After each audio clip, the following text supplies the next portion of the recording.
तो कमेंट से क्वेश्चन के एक और एपिसोड में आपका स्वागत है, जहां हम आपके पूछे गए सवालों का जवाब देते हैं। जैसे कि राहुल भाई यहाँ पर पूछते हैं कि भाई क्या हल्क का सोलो मूवी आएगा, जिसका जवाब है डेफिनेटली आएगा बॉस, क्योंकि अब मार्वल स्टूडियोज के पास उसके राइट्स वापस आ चुके हैं। और यहाँ पे चिंता वाली बात नहीं है कि भाई एमसीयू में तो हल्क को बहुत ही खराब दिखा दिया गया, कमजोर दिखा दिया गया, तो आगे वो और भी ज्यादा खराब होते जाएगा। तो ऐसी चिंता वाली बात बिल्कुल भी नहीं है, क्योंकि एक थ्योरी आई थी बहुत पहले और उसकी माने तो एवेंजर्स मूवी में हल्क को इतना पावरफुल इसलिए दिखाया गया था ताकि वो लोग बाद में इसको धीरे धीरे कमजोर दिखा सके, और वो इतना कमजोर दिखा दे कि यूनिवर्सल वाले हल्क का इस्तेमाल करके कोई मूवी बना ही ना पाए। और जब ऐसा होगा तो मजबूरन यूनिवर्सल वालों को मार्वल स्टूडियोज को राइट्स वापस करने होंगे, जो कि हुआ। और अब जब मार्वल स्टूडियोज को राइट्स मिल चुके हैं तो वो धमाल मचाने वाले हैं, जिसका हिंट हमें शी हल्क में ही मिल गया था, जहाँ पे हम हल्क के बेटे स्कार को देखते हैं। एंड हो सकता है कि हमें आने वाले मूवीज के अंदर हल्क के एडवेंचर दिखाया जाए, जहाँ पे वो स्पेस में जाता है अपने बेटे के साथ और लोगों की मदद करता है, मतलब कि एलियंस की मदद करता है।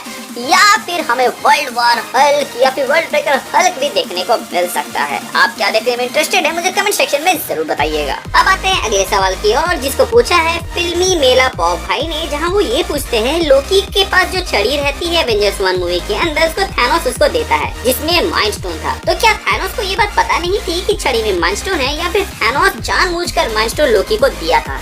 तो बॉस देखा जाए तो थैनोस कोई दूध पीता बच्चा नहीं है, और वो बहुत ही ज्यादा एक्सपीरियंस और मास्टर टेक्टिशियन है, और स्ट्रेटेजी भी उसे अच्छे से बनाने आती है। तो उसने जो लोकी को ये माइंड स्टोन दिया था या फिर कैसेप्टर दिया था, वो उसने जानबूझकर ही दिया था, और ये उसके बिगर पिक्चर का पार्ट था। बेसिकली वो लोकी को अर्थ में भेज के वहाँ पे सब कुछ डिस्टेबलाइज करना चाहता था, क्योंकि वहाँ पे सिर्फ टेसरैक्ट ही नहीं बल्कि टाइम स्टोन भी था। तो ऐसा भी हो सकता है कि थैनोस यहाँ पे लोकी को सामने भेज के ये चेक करना चाह रहा था कि अर्थ खुद को डिफेंड कर सकता है या नहीं, क्योंकि एंशिएंट वन भी काफी ज्यादा एक्सपीरियंस थी और उसके पास माइंड स्टोन था। देखा जाए तो जो क्री का शेप अर्थ पे बहुत समय पहले अटैक करने आता है, तो वहाँ पर कैप्टन मार्वल थी जिसने अर्थ को बचाया था। और क्री एम्पायर इतनी बड़ी है कि ऐसा कहा जाता है कि उसने 25% ऑफ द होल यूनिवर्स को कॉन्कर किया हुआ था। तो उसके किसी टुकड़ी को अर्थ से भगा देना और इस कदर उनको डरा देना कि दोबारा से वो अर्थ पे हमला ना करे, ये साबित करता है कि अर्थ खुद को डिफेंड कर सकता है। लेकिन वो किस हद तक डिफेंड कर सकता है, इस चीज को टेस्ट करने के लिए वहाँ पर थैनोस ने लोकी को भेजा था माइंड स्टोन के साथ। इसके अलावा टाइम स्टोन भी अर्थ में था, इसीलिए उसने पहले लोकी को भेजा ताकि वो ये देख सके कि क्या